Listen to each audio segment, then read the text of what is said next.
Good afternoon, everybody. My name is Ben Dankers, and I'm one of the individuals that will be walking you through the 2014 Home Depot security breach.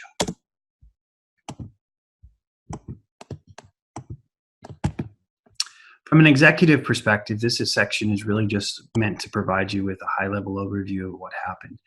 Specifically speaking, the organization had identified that it had been compromised back in September 2nd of 2014.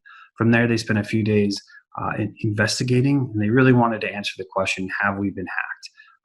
And roughly 6 or 7 days later, they came to the conclusion that yes, indeed, Home Depot had been compromised. And from that moment, they issued a public statement kind of explaining that this had happened. And so what we had discovered during this initial assessment, right, is that the organization had in fact been compromised, and the attackers used a multi-step process, right? So they were able to gain credentials, gain access, and then initial foothold, move laterally, gain access to additional segments, install malware, and then exfiltrate data. In this particular case, the data that they exfiltrated was in fact credit card numbers, something tuned to the roughly tuned to the tune of 56 million of them were stolen, along with other bits and pieces of PII. The other damaging kind of point of this assessment was that we identified the attack specifically when unnoticed for at least 5 months. So not only did the attackers gain access, but they went unnoticed for almost a 6-month period, give or take. Now, while the point of any assessment is to identify not only the tactical and systemic issues that kind of are running rampant throughout the organization, at times we do find positive stuff. There are positive things to identify as well, and we like to call them out. So while we were doing this assessment, we identified a few key points. Firstly, that even though the compromise itself went unnoticed for a period of 5 months, when it was identified, the incident response team was in place and acted swiftly. So they started the investigation once they realized something was wrong. And so to be able to have a team in place in order to respond to something like that, and as quickly as they did respond, is obviously a fantastic and positive thing. Also, there were some security controls in place, right? So while they fell lax in certain areas, and we'll get into that later in the presentation, they had some security controls, and specifically speaking, the attack was identified. So there was an alert, and an identification had been made, and from that perspective, that's positive, right? So otherwise, who knows how long this could have gone unnoticed for.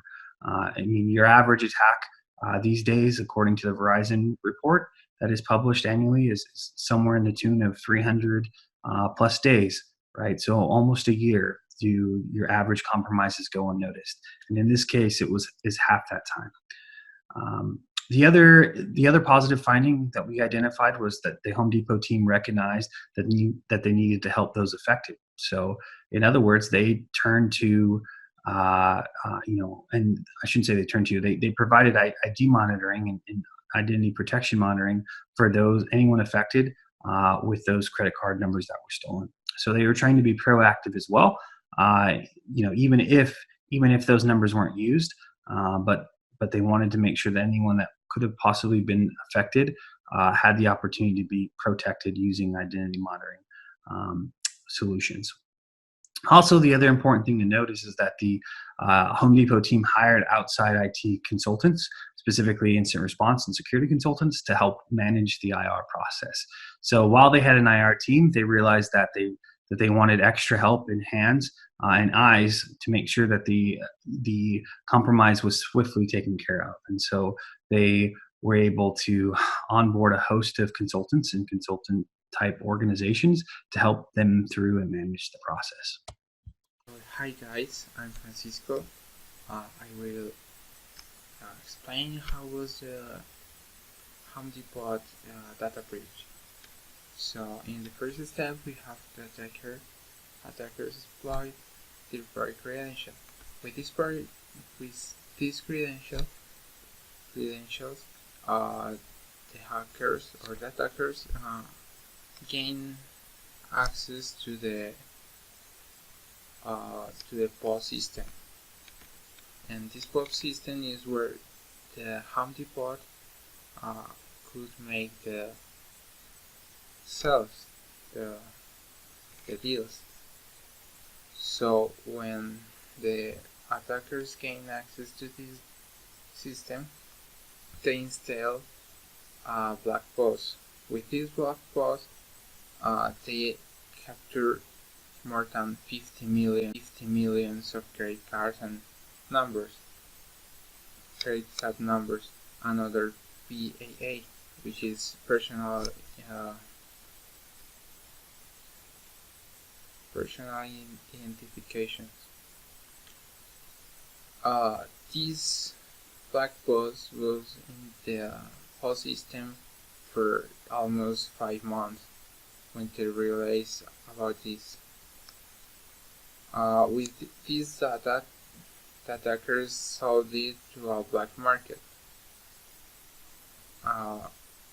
This was how they made the attack. Thank you. Hello, my name is Michael Schmidt, and I would like to discuss the summary of our analysis. In other words, these are the conclusions we made from the data. Ultimately, our findings indicated that poor security practices at Home Depot led to the downfall of their defenses. We determined that 4 major security practices were being neglected. Those were defense in depth strategy, multi-factor authentication, access control lists, and segmentation. Let's review these practices in a little more detail. First, defense in depth. As you can see from the onion-like illustration, this strategy involves having many layers of defense to protect the organization's data. This strategy is effective because even if one defense fails, others are already in place. Defense in depth also provides a strong defense against many different attack vectors. Next, multi-factor authentication. Unlike single-factor authentication, which uses just a password, multi-factor authentication, as the name implies, uses additional factors to authenticate a user. MFA is more secure because it goes beyond simply accepting what a user knows, a password, and adds to this what a user has, a security token, or who a user is, biometric verification. Finally, we have ACLs and segmentation. ACLs define the system access rights for each user, and segmentation splits up a network into zones. Both of these practices promote more controlled management of the system and network.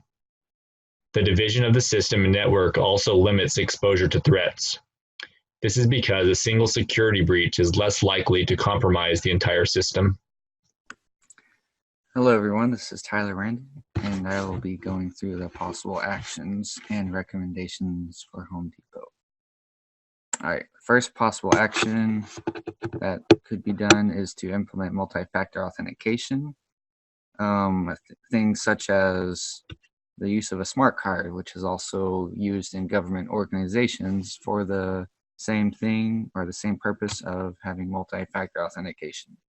This would help prevent unauthorized and help control access. Second point could be to use proper network segmentation, such as using VLANs and such. This would have slowed down the lateral movement across the network, as the network access would be limited. Third would be to implement identity and access management. This helps provide an identity to the account and validates the who, what, where, when, and why. This can help prevent accidental and unauthorized access. Utilize advanced endpoint security. Since malware is constantly evolving, utilizing an advanced solution that can find zero-day type malware would be useful. The fifth possible action would be to use regular security audits, and these can help make sure everything is being kept up to date with the latest updates, and security patches, because most breaches are preventable if the latest updates have been installed. All right, so for recommendations, my first recommendation would be to implement ACLs so that we can control who has access and from where, as far as the network layer. The second would be to use red team testing, or basically penetration testing, to see if the network is still vulnerable and what types of attacks that attackers would use, and see if they're still able to compromise the network. All right, the next would be purple team training. This definitely needs to be done, as it took the security team 5 months to spot an issue in the first place. So they need an updated plan. Fourth would be to implement a hierarchical network. In the report, Home Depot reported they had a flat network, which is okay and good, but not for security. All right, so the fifth would be to implement multi-factor authentication, and I would recommend the use of smart cards, because if the government uses it, then it should be secure enough for use in other sectors. And number 6, they need a full technology stack review. Their point of sale systems are their primary source and target, so they would need the most up-to-date as far as hardware and software is concerned.